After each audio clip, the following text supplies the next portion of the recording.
exposing the truth behind Connecticut's creepiest urban legend, the Melon Heads. This tale has been whispered around campfires, shared in hushed tones, and has sent shivers down the spines of many who dare to venture into the dark woods of Connecticut. But what is the real story behind these eerie beings? Who or what are the Melon Heads? Are they mere figments of our imagination, or is there some truth to these spine-chilling stories? Said to be deformed backcountry humans, the Melon Heads are described as having large, bulbous heads and small, frail bodies. Their grotesque appearance is enough to send anyone running in the opposite direction. They've lurked in the wilderness for over a century, hiding in the shadows, waiting for the cover of night to come out and roam. The dense forests and abandoned areas of southwestern Connecticut provide the perfect hiding spots for these elusive creatures. But they don't emerge during the day. No. The Melon Heads are creatures of the night. They come out to eat when the sun goes down. Legend has it that their nocturnal habits are driven by their need to avoid human contact and to hunt for food under the cloak of darkness. They come out to eat when the sun goes down. Legend has it that they feast on wild animals, cats, and even unsuspecting teenagers who wander too far into their territory. The thought of these creatures lurking in the dark, waiting to pounce, is enough to keep anyone away from the woods at night. They feast on wild animals, using their sharp senses to track and hunt their prey. The eerie sounds of the forest at night are often attributed to the Melon Heads on the prowl. Cats, and even teenagers, are not safe from their grasp. The Melon Heads are said to have a particular taste for the flesh of the young and the innocent, making them the stuff of nightmares for many. The first whispers of the Melon Heads started spreading after World War II. As soldiers returned home and families tried to rebuild their lives, strange stories began to circulate about deformed beings living in the woods. These tales quickly took on a life of their own, becoming a part of local folklore. One story claims they are descendants of a banished family, accused of witchcraft. This family, shunned by society, retreated deep into the woods to escape persecution. Over time, their isolation and inbreeding led to the birth of the Melon Heads. Alone in the wilderness, the family succumbed to inbreeding, creating these terrifying beings.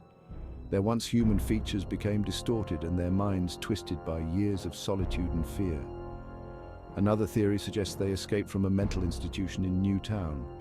Survivors of a fire that ravaged the facility, these individuals fled into the woods, their minds and bodies forever altered by the trauma they endured. They turned to cannibalism, causing their heads to swell and deform.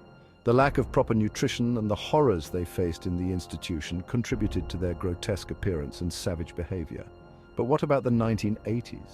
This decade brought a resurgence of interest in the Melon Heads as new generations of thrill-seekers and paranormal enthusiasts sought to uncover the truth behind the legend. A group of high school girls braved the infamous Velvet Street in Trumbull, a location rumored to be a hotspot for Melon Head sightings. Armed with nothing but their courage and a sense of adventure, they set out to find these elusive creatures.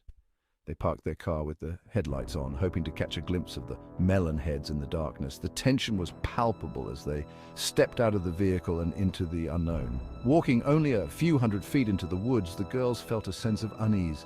The forest seemed to close in around them, and every rustle of leaves sent their hearts racing. They heard a car door slam. Before they could react, the sound of footsteps echoed through the trees, growing louder and more frantic with each passing second. The car started moving towards them, its headlights cutting through the darkness like a knife. Panic set in as the girls realized they were not alone. Inside the car, they saw humanoid figures with small bodies and huge heads. The sight was both surreal and terrifying, as if they had stepped into a nightmare. Small bodies with huge heads, their eyes glowing with an eerie orange fire. The Melon Heads had found them, and there was no escape. Eyes glowing with orange fire, the Melon Heads stared at the girls with a hunger that sent chills down their spines. The girls knew they had to run and fast. The girls ran for their lives, their screams echoing through the forest. It is said that the Melon Heads chased them, their twisted forms moving with an unnatural speed and agility. The Melon Heads kept the car, a trophy of their encounter with the brave but foolish teenagers. The car, now abandoned and rusting in the woods, serves as a grim reminder of the dangers that lurk in the darkness, and still drive it to this day, haunting the roads and forests of southwestern Connecticut. The legend of the Melon Heads lives on, a chilling tale that continues to captivate and terrify those who hear it. So next time you're in southwestern Connecticut, remember the legend of the Melon Heads. Whether you believe in them or not, the stories serve as a cautionary tale about the unknown and the dangers that may lie just beyond the edge of the forest. You might not be alone. The Melon Heads could be watching, waiting for the perfect moment to reveal themselves. So tread carefully and always keep an eye on the shadows.